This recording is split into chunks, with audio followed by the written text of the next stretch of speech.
Okay, so somebody had DM'd me asking for help on their sumo deadlift because they're transitioning from conventional to sumo. So the video that I recorded ended up being too long to send on Instagram. There's just too much to cover, so I thought I would just make it a YouTube video and, you know, hopefully people can gain some insight from it. The first segment where I just have 70 on the bar, it's pretty, you know, just general overview, just kind of like, I talked about hinging a little bit, I talked about wedging a little bit because that's what they came to me asking for. They were saying that they were having trouble pushing the slack out. They said that they needed help with pulling the slack out with hinging or with wedging, and so, you know, that kind of comes with hinging. So I touched those things in that first segment with 70. Then in the second segment, I kind of presented it in like a checklist form, right? Like I kind of went step by step with what I'm doing, and then in the third segment with 155 or 157, it was more like, okay, this is what I'm trying to achieve and this is how I'm achieving it, which might be a little more difficult to understand. And then in the very last segment, I just showed my top set of 167.5 kilos for 7 reps for my secondary day, just to kind of show, you know, me applying what I'm saying, so maybe I can gain a little bit of credibility there. I'm not a coach, so take what I say with, you know, a bit of a grain of salt. I consulted my coach about it. He said that, you know, what I'm saying, like the answers I'm giving are right, but the trick is to like present the information in a way where it can really be understood by people. So there's a lot of a learning curve here for me in trying to give help. So hopefully you can gain some benefit from my insight.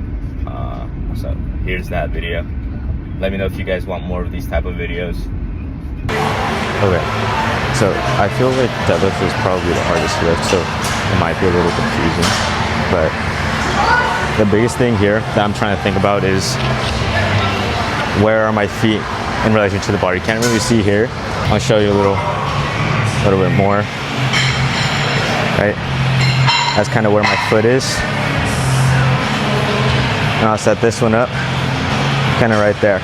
But I have my left foot in the middle of the section outside the knurling, right? I have my midfoot, the bar along my midfoot.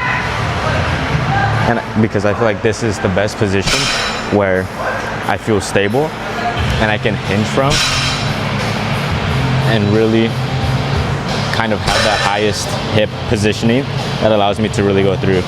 So that's the first thing, right? Like I told you about explaining knee bend and hinging. So this movement right here, where I'm pushing just my hips straight back, that's hinging, right? My knees are a little bent, and I kind of want to hinge all the way until my fingertips touch the bar. Then I'll hinge a little bit more and get my grip right. Right now I have just my pinky on the smooth part and just my index finger on the smooth part, right? Because that makes grip. So next I want to think about pushing my knees forward, because this is kind of what a wedge is, right? I push my knees forward and then I'm gonna push into the ground. I don't know if you can hear the clacking sound, but I'm gonna then push into the ground, and I feel a lot of tension here, right? Like this tension, that's how I know I can't go any further than here. And from there, I'm gonna push my hips through, and that's where you get the bar to come flying off the floor, right? So it's not that I'm thinking I'm pulling it, I set it, right? I push into the ground, and I shoot my hips straight forward, up, and then the bar won't go anymore until I push my hips through, and it kind of flies through, right? I feel like the mic's about to die, so hopefully it caught that. I'll try and give it to you in like kind of a checklist format here. So first thing I check is, are my feet evenly spaced on both sides of the bar, right? Like middle of the outside third of the knurling, bars across my midfoot on each side. I feel evenly distanced with my foot positioning, right? I feel balanced, I feel very centered. My weight is midfoot, right? So then I'll set my hips forward. Now I know I bend my knees, I'm still aligned.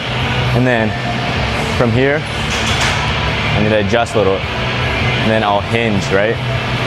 It might take a couple of tries to really feel the best, but I'm pushing my hips straight back. I'm lengthening my arms here so that when I continue to hinge in my upper body and arms lengthen towards the bar, it takes as little hinge as possible. That way I'm as upright as possible and my range of motion is as little as possible, right? That way I can just shoot my hips through and it'll be easy. So I'll go through, then I make sure that my grip is set. And again, I'll push my knees forward, right? I push up, I push up. I want to feel the tension. Push up, through. Now I'll push up, through. Tension, through. So this time I'll kind of explain what I'm trying to achieve and how I'm trying to achieve it, right? So the first step here, I just want balance. I want to feel like I can really generate power with my legs. So as long as I'm evenly dispersed, stacked, I feel very balanced here. And that's what I wanted to achieve, right?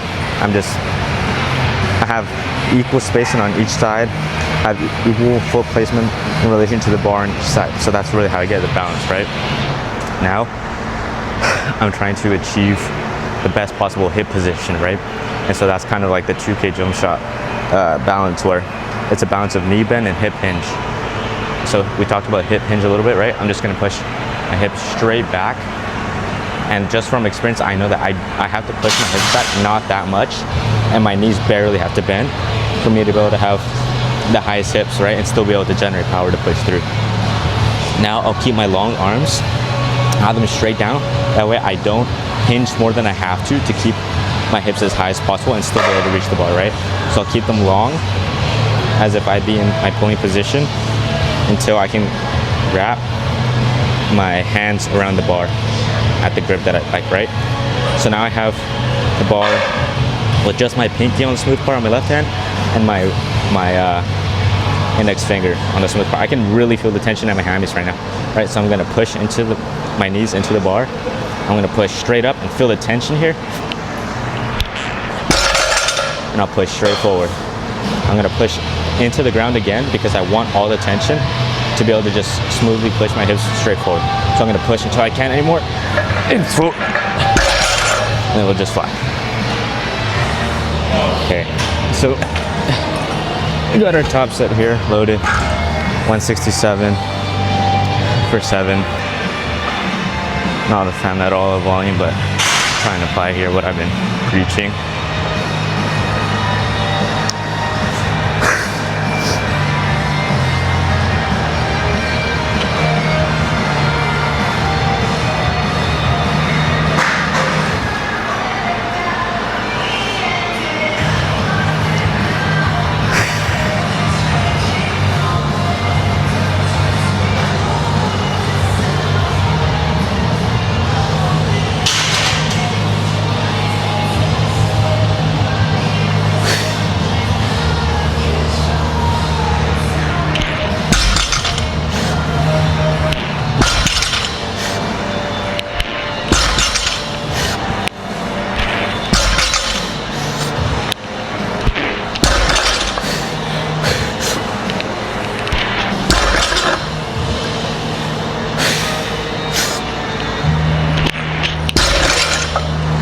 There you go.